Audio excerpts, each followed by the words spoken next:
Graça e paz, amados, amém? Amém. Deixa eu te dar boas notícias.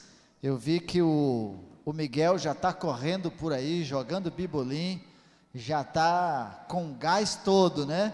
Já me saudou. Vocês se lembram que nós estivemos orando por ele? Ele esteve, agora a gente pode falar, volta ali, ela já não assusta mais, né? Mas ele esteve entubado durante um tempo, em recuperação, mas já recebeu alta, já está na igreja, já está correndo por aí. Está internado? Ah, então não foi ele que eu vi. Ah, tá.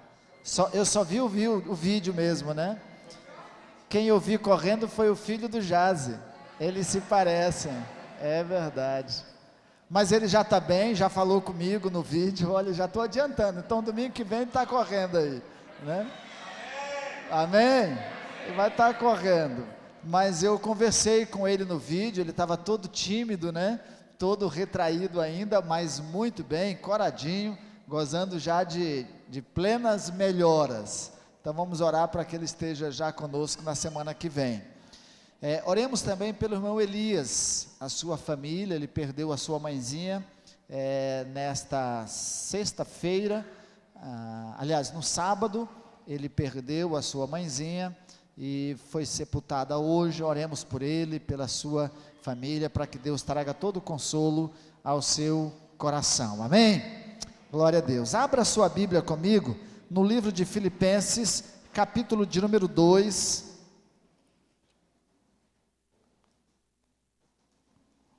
Filipenses capítulo 2, nós vamos ler do verso de número 5 até o verso de número 11, Filipenses capítulo 2, do verso 5 ao verso 11, leio na minha versão, vai estar em outra versão ali, se não me engano na NVI, o RA, é isso mesmo, acho que é a mesma. Diz assim a palavra do Senhor, Filipenses 2, do verso 5 até o verso 11, tenham entre vocês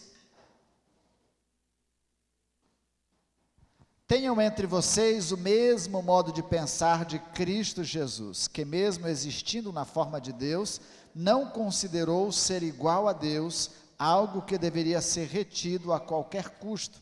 Pelo contrário, ele se esvaziou, assumindo a forma de servo, tornando-se semelhante aos seres humanos, e reconhecido em figura humana, ele se humilhou, tornando-se obediente até a morte e morte de cruz. Por isso também Deus o exaltou sobremaneira e lhe deu o nome que está acima de todo nome, para que ao nome de Jesus se dobre todo o joelho nos céus, na terra e debaixo da terra, e toda língua confesse que Jesus Cristo é o Senhor, para a glória de Deus Pai. Que a palavra do Senhor se aplique ao nosso coração. Lembrei também do irmão Braz fez uma cirurgia, já está bem, né, Aline? Já está em casa?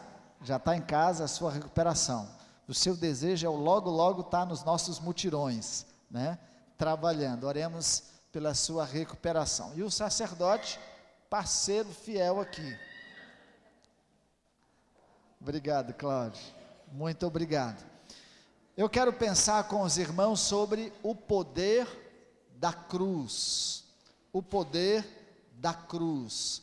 Paulo, escrevendo sua carta de 1 Coríntios, capítulo 1, do verso 18 ao verso 19, ele faz uma afirmação interessante. Ele diz: porque a palavra da cruz é loucura para os que perecem, mas para nós que somos salvos é o poder de Deus, porque está escrito: destruirei a sabedoria dos sábios e aniquilarei a inteligência dos inteligentes. O que era um escândalo para os judeus, o que era uma vergonha para os judeus, Deus o torna sabedoria para a redenção de todos os homens. Quando a gente fala do poder da cruz, nós não estamos falando apenas do objeto, e que hoje é muito utilizado como um objeto de sorte, né? Dos pingentes, dos objetos decorativos, de joias, os mais vendidos são os que têm a cruz, alguns ainda com o Cristo crucificado, outros com o símbolo sem o Cristo, já vazia, mas é um símbolo muito vendido. Alguns até usam para expulsar demônio, né? Nos símbolos vão lá com a Bíblia e a cruz, né? E a cruz como sendo aquele objeto, o que vai de fato expulsar o demônio. Outros até usam como objeto de sorte, de bênção, e aí antes de entrar no jogo ou fazer alguma coisa, pega o seu crucifixo e dá um beijinho, né? E aí está tudo certo, Deus vai abençoar, porque ele está protegido pela cruz, né? Outros usam como um instrumento de idolatria mesmo, de culto, de adoração, e até uma prática muito comum das comunidades cristãs é o símbolo da cruz. Então, passa em frente a um cemitério, a cruz, passa em frente a um velório, a cruz, passa em frente à igreja, o sinal da cruz, um símbolo, uma forma de declarar que ele é cristão, né, e que professa a fé cristã. Não queremos falar apenas do objeto, mas quando eu falo do poder da cruz, eu falo do poder da mensagem da cruz, do que a cruz nos transmite como símbolo da oferta redentiva de Deus por meio do sacrifício vicário de Cristo Jesus. Paulo poderia resumir isso quando ele escreve aos Romanos dizendo: o poder de Deus para a salvação de todo aquele que crer. O Evangelho, as boas novas, a boa notícia, a mensagem da cruz. Vejam o que dizem alguns teólogos sobre a cruz. A cruz é o grito de Deus, alertando que ninguém pode salvar a si mesmo. A cruz é o grito de Deus, alertando que ninguém pode salvar a si mesmo. Dizia o grande pregador e teólogo Spurgeon. Também Billy Graham dizia: a cruz mostra a gravidade do nosso pecado, mas também nos mostra o incomensurável amor de Deus. Billy Graham, o grande evangelista, suas mensagens geralmente traziam a cruz como referência à oferta de Cristo na cruz. Lutero diz o seguinte: no Cristo crucificado é que está a verdadeira teologia e o verdadeiro conhecimento de Deus. Conhecer a Deus pela cruz é conhecer o nosso pecado e o amor redentor de Deus. Deus na cruz destrói todas as nossas ideias preconcebidas da glória divina, dizia Martinho Lutero.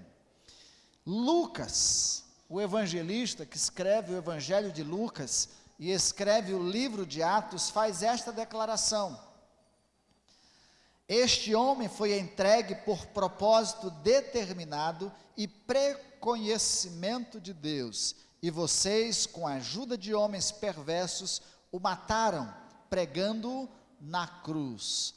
Na concepção, na declaração de Lucas, a cruz não é um acidente da história, não é uma ação, um projeto humano, não é apenas uma vingança do diabo contra Deus, ou toda a obra de Deus, mas a cruz é projeto de Deus. Deus, antes de formar todas as coisas, já sabia, na sua presciência, no seu pré-conhecimento, que Jesus haveria de morrer na cruz para a redenção do homem que seria criado depois. Então, no conhecimento ou na informação de Lucas, Deus já havia apresentado a redenção do homem em Cristo Jesus, antes mesmo dele ser criado. Como que a gente pode pensar no projeto de Deus, na soberania, na grandeza de Deus? Alguém pode até perguntar: então Deus já sabia que o homem ia pecar? Já. Na sua presciência, sim. Determinado? Não. Deus não quer adoradores que não tenham consciência. Então, Deus deu esse livre-arbítrio, essa liberdade para o homem seguir, servir a Deus ou não. Então, vamos ver se a cruz, de fato, faz parte da nossa história. Tem um homem, escreveu, um teólogo, um escritor, um pastor, também anglicano, John Stott. Ele escreveu um livro sobre a cruz de Cristo, mais ou menos 300 e poucas páginas. Eu já li esse livro, marcou a minha vida, marcou as minhas mensagens, tanto que certa vez eu quis fazer uma série de mensagens na igreja, com as mensagens de John Stott, inclusive sobre a cruz. Mas John Stott fala tão difícil, com tanta profundidade, que pregando, algumas pessoas dizem assim: pastor, não estou entendendo muita coisa, né? Mas é um autor profundo na sua fundamentação, na sua argumentação, e escreve sobre a cruz. Quem um dia quiser ler o livro, pode baixar na internet ou comprar, né? John Stott já é falecido. Ele dizia assim: se a cruz não for o centro da nossa religião, a nossa religião não é a de Jesus. Se a cruz não for o centro da nossa religião, a nossa religião não é a de Jesus.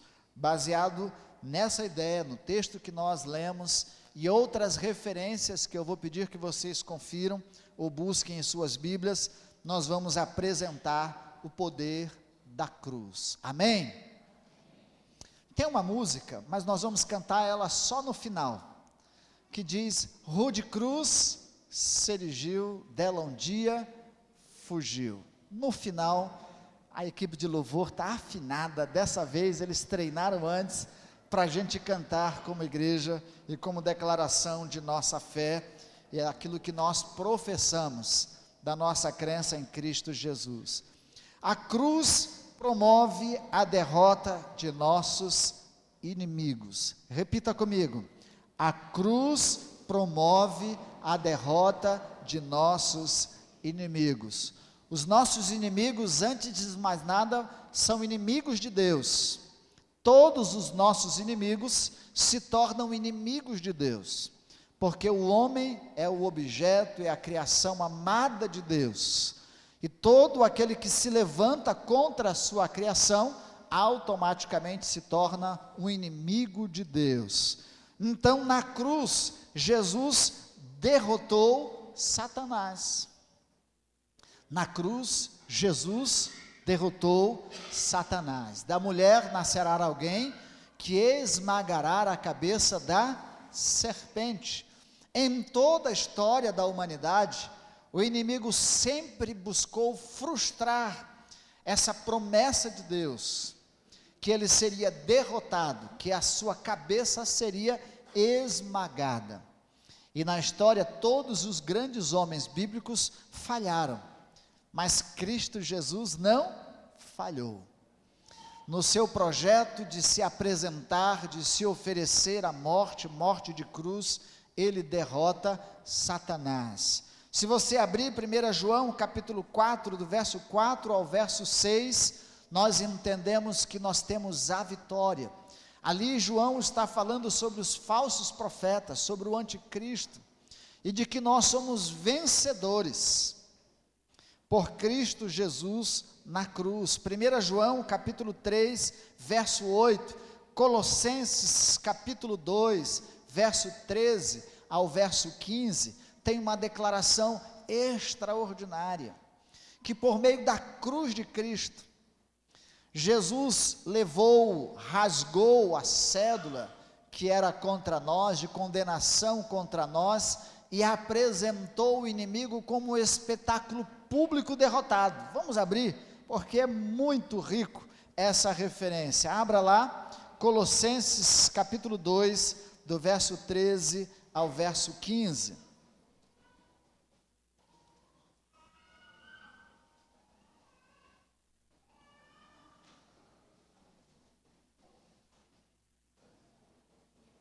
Colossenses, capítulo 2, do verso 13 ao verso 15, que diz assim: E quando vocês estavam mortos nos seus pecados e na incircuncisão da carne, ele lhes deu vida juntamente com Cristo, perdoando todos os nossos pecados, cancelando o escrito de dívida que era contra nós e que constava de ordenanças, o qual nos era prejudicial, removeu inteiramente, cravando-o na cruz. Era uma promissória, uma dívida que nós tínhamos, um processo contra nós, ele cravou na cruz, a gente vai entender mais tarde. E despojando os principados e as potestades, publicamente o expôs ao desprezo, triunfando sobre eles na cruz. Daí nós vamos entender a própria declaração de Jesus em Mateus: é-me dado todo o poder nos céus e na terra, portanto ide. E nesse ide ele diz também à igreja que nós teríamos toda a autoridade para pisarmos em serpentes, para expulsarmos os demônios, para curarmos os enfermos. Jesus derrotou e tornou uma vergonha. Então o diabo, quando olha para a cruz, quando ele vê que Jesus fez, ele fica envergonhado, derrotado, sabendo que ele não pôde alcançar o seu objetivo. No seu projeto, na sua ideia, diz assim: matando Jesus, tudo está terminado, obra feita, o homem não vai ser mais vitorioso, redimido, resgatado, justificado, mas foi exatamente o contrário. Na cruz, a cabeça da serpente, Satanás é derrotado. Você ainda pode seguir Efésios capítulo 1, verso 20 e verso 23, Hebreus capítulo 1, verso 3, e a referência que nós acabamos de falar, Mateus 28, verso 18. Jesus na cruz não só derrotou Satanás, mas na cruz Jesus derrotou a morte. O salário do pecado é a morte.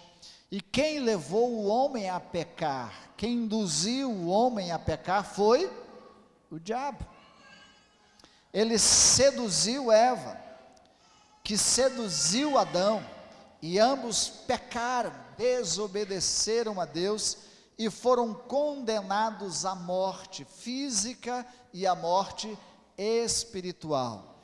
Por consequência disso, o homem foi decretado a morrer, não passar, como já vimos, dos 120, 125 anos de idade nos dias de hoje.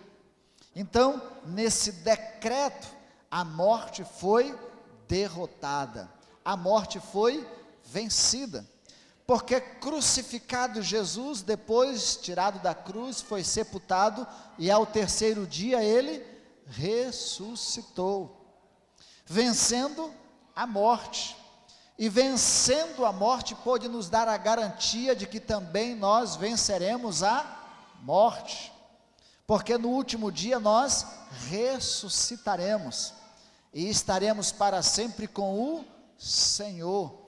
Você pode abrir a sua Bíblia em Apocalipse capítulo 1, verso 8, Atos capítulo 2, verso 24, Marcos 16, 6, Mateus 16, 21, João capítulo 11, 25 a 26, 1 Coríntios capítulo 15, inteiro falando sobre a ressurreição, especialmente o verso 21, 56 e 58. Onde está, ó morte, o teu aguilhão?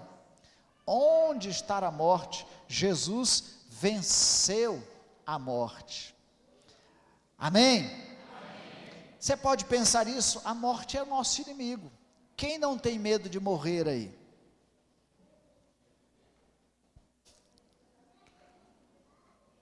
Jaz não tem medo da morte. Deixa ela chegar perto, Jaz. Quando vier aquela ideia da foice, na hora que nós estamos enfermos, se a gente não tivesse medo da morte, a gente não tomava remédio. Se não tivéssemos medo dela, quando viéssemos para o a gente não queria ser internado, levar um soro na veia, restabelecer o nosso físico, a nossa saúde. Nós temos medo da morte. A ideia de que o que espera a gente do outro lado depois dela. Nas estatísticas e nas pesquisas, as pessoas que não têm garantia e certeza da eternidade, da vida eterna por meio de Cristo Jesus, o momento da morte é angustiante, é desesperador. E aqueles que fazem essas pesquisas e acompanham no leito de morte, essas pessoas morrem agonizando, porque não têm a certeza do que espera do outro lado, do que o espera do lado de lá da morte. Mas Jesus venceu a morte, era nosso inimigo também, mas não foi só a morte física, ele também nos deu a promessa de que não passaríamos pela segunda morte, ou seja, após esta vida em Cristo Jesus, por meio da cruz, nós temos a certeza da vida eterna. Confirmação disso, João 11, de 25 a 26, você pode ler o que está lá. Jesus na cruz derrotou o pecado e o poder do pecado sobre nós. O pecado foi a causa da nossa separação de Deus. O pecado foi a indução, a desobediência do homem contra Deus, o errar o propósito divino para nós. Então, por meio da cruz, o pecado também é vencido, porque em Cristo Jesus nós temos o perdão de todos os nossos pecados. Em Cristo Jesus nós temos o perdão de todas as nossas iniquidades.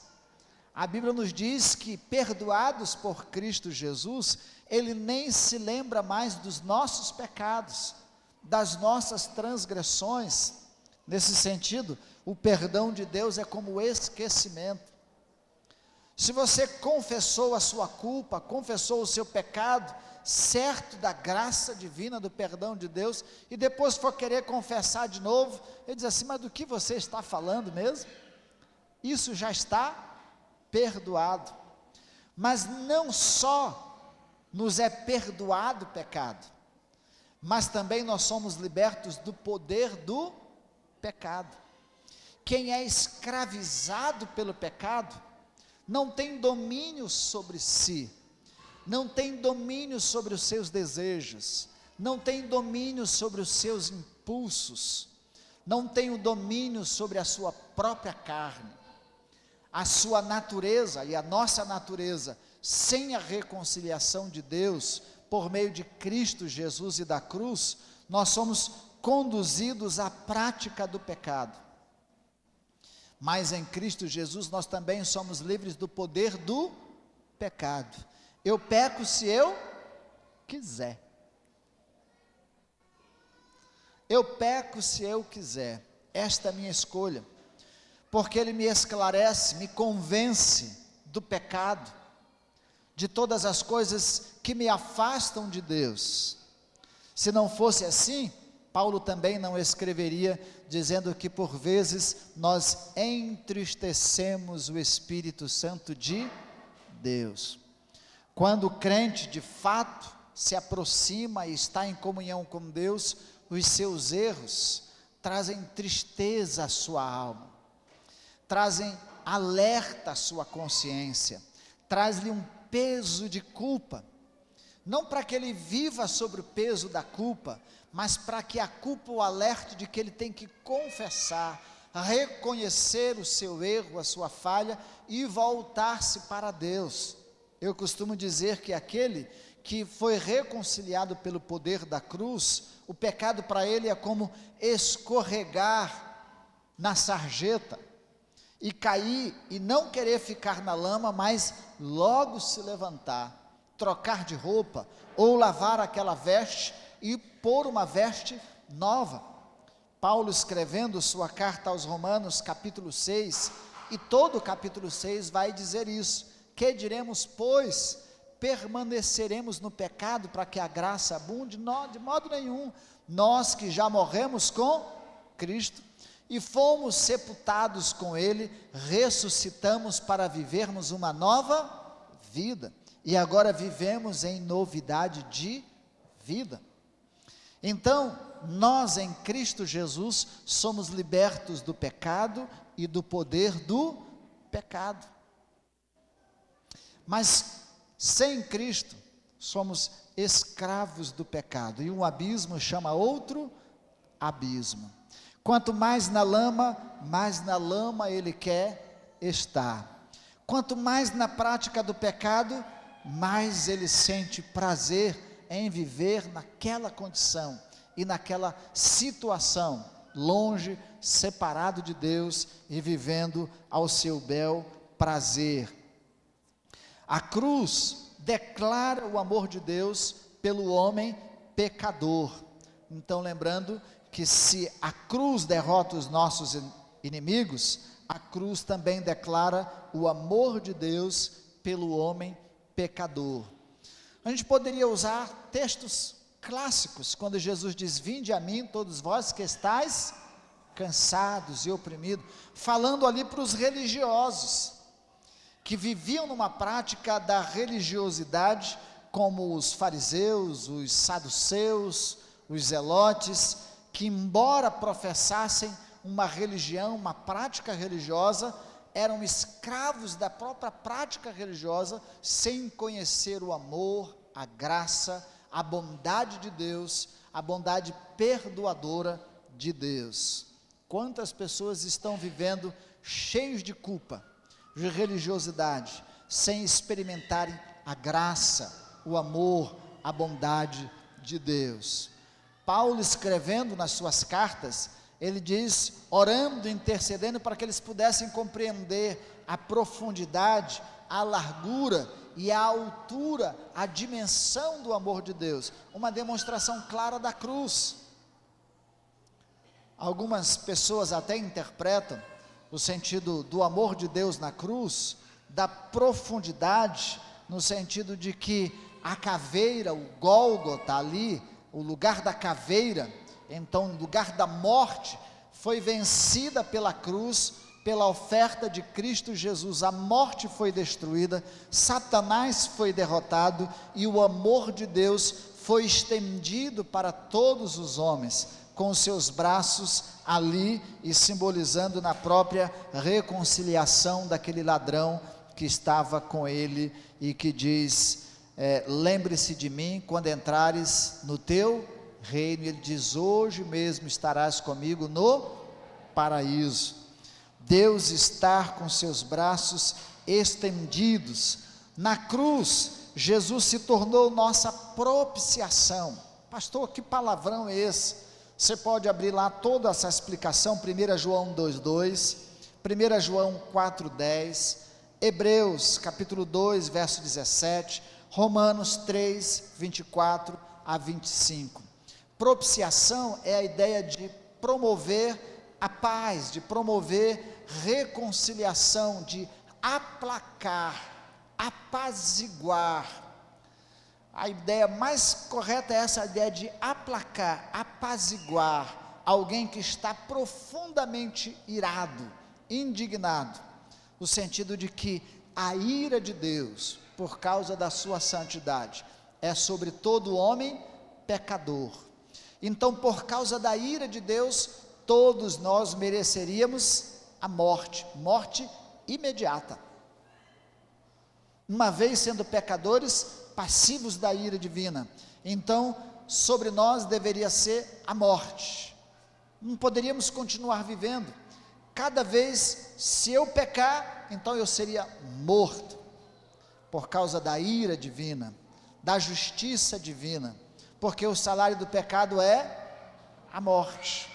Então deveríamos logo morrermos, mas aqui a ideia de que pela cruz, Jesus se tornou a nossa propiciação, aquele que apazigua, que faz com que a ira de Deus não se manifeste desta maneira sobre nós, e a graça de Deus se manifeste em nosso favor. Então, aplacada a ira de Deus, se manifesta a graça, o amor, a bondade, a paciência de Deus, a misericórdia de Deus sobre as nossas vidas. Então, pela cruz, pela oferta de Cristo Jesus na cruz, é que Deus usa de graça e misericórdia conosco. Isso é tão interessante, porque é desde o passado, o presente e o futuro. Você nasceu depois de Jesus ter morrido, então Jesus já aplacou a ira de Deus sobre nós que iríamos nascer, e aí isso se estende até o Antigo Testamento, no sentido da promessa de Cristo Jesus. Na cruz, Jesus nos redimiu, é a ideia de resgatar. Nós somos escravos. Se você abrir a sua Bíblia, Gálatas, capítulo 4, verso 3, verso 8, 1 Pedro 1, 18 a 20, Filipenses 2, os versos 5 até o verso 11, e outras referências mais, nós vamos entender que nós éramos escravos. Escravos de quem? Escravos de Satanás, escravos do pecado, escravos dos nossos desejos, dos nossos pensamentos, e Paulo, escrevendo sua carta aos Efésios, capítulo 2, nos esclarece muito bem isso. Mas Jesus pagou um preço para nos comprar, para nos resgatar, porque como escravos, nós não poderíamos nos libertar, não tínhamos poder para a nossa liberdade, nem as nossas obras, nem as nossas bondades, nem nossas ações, nada poderia nos tirar daquela condição. Então Jesus veio e pagou um preço, o preço da sua morte na cruz, para nos resgatar. Tem uma historinha que eu já contei aqui algumas vezes na igreja, de uma criança que fez um barco bonito, bem bonitinho, para brincar no rio. Ele criou o barco, enfeitou, preparou muito bem. Depois de pronto, ele foi brincar no rio, e brincando com o barquinho no rio, a correnteza do rio levou o barco. Ele correu, tentou resgatar, tentou buscar o barco, mas não teve jeito, o barco se perdeu. E ele ficou muito triste, porque ele perdeu o seu barco, e procurou de todas as formas entre os vizinhos, entre as pessoas que passavam por aquele rio, se encontraram um barco que ele havia perdido, e ninguém deu informação. Certa vez ele foi à cidade, e na vitrine de uma loja estava o barco dele, pintadinho, bonitinho, exposto para venda. Ele entrou na venda e disse: moço, esse barco é meu, foi eu que fiz, mas ele se perdeu quando eu brincava no rio, e você não me devolve o barco? Esse barco é meu. Ele disse: não, esse barco está à venda, se você quiser resgatá-lo, você tem que pagar o preço que é devido do barco. Ele voltou para casa, trabalhou uns dias, fez serviços para o seu pai, conquistou o dinheiro, e chegou na venda e disse: moço, aqui o dinheiro do barco. Quando ele pegou o barquinho, ele disse: você agora é meu 2 vezes, primeiro porque eu te criei, e segundo porque eu te comprei. Esse é o sentido do redimido. Deus nos criou, nós nos perdemos de Deus, e Deus pagou o nosso preço, para nos ter de volta, redimidos e reconciliados com Ele. Pela cruz, nós somos justificados. A ideia de justificados é que Ele nos torna justos. Como injustos, nós não temos condições de vivermos na presença de Deus, mas Deus nos justifica, nos torna uma pessoa limpa, pura, e Ele olha para nós agora com alegria, com prazer, com contentamento, porque fomos justificados por meio da obra redentora de Deus na cruz, em Cristo Jesus crucificado. Você entende isso? Só por meio da cruz nós somos reconciliados com Deus para termos a garantia da vida eterna. Repetindo João, capítulo 5, do verso 11 ao verso, capítulo 11, do verso 25 ao verso 26. 1 Pedro, capítulo 2, 24, diz assim: Ele mesmo levou em seu corpo os nossos pecados sobre o madeiro, a fim de que morrêssemos para os pecados e vivêssemos para a justiça. Por suas feridas vocês foram curados. Pedro aqui está citando Isaías 53, porque pela cruz, pelo sacrifício de Jesus, nós fomos perdoados, nós fomos sarados, nós fomos reconciliados. O castigo que nos traz a paz estava sobre ele, o sofrimento que era nosso foi para ele. Esse é o poder da cruz. Por meio da cruz, Jesus nos torna iguais. Se você abre a sua Bíblia no livro de Romanos 12, ou capítulo 10, verso 12, e Gálatas capítulo 3, verso 28, Jesus diz que em Cristo não há separação, nem de cor, nem de raça, nem de gênero, de forma nenhuma. Em Cristo Jesus, nós somos a sua família, somos o seu povo, reconciliados e unidos. Não há mais nem menos, maior nem menor, somos iguais. Nessa condição de reconciliados por Deus em Cristo Jesus, nos tornando família de Deus, povo de Deus, não cabe nenhuma palavra ou sentido de preconceito, de acepção, de diferenciação de pessoas, porque nós somos iguais aos olhos de Deus. Quando Deus vê você e vê outra pessoa diferente, vê igual. O amor de Deus nos torna uno e não diferentes. A cruz declara nossa comunhão com Deus. Foi por meio da cruz que o véu se rasgou.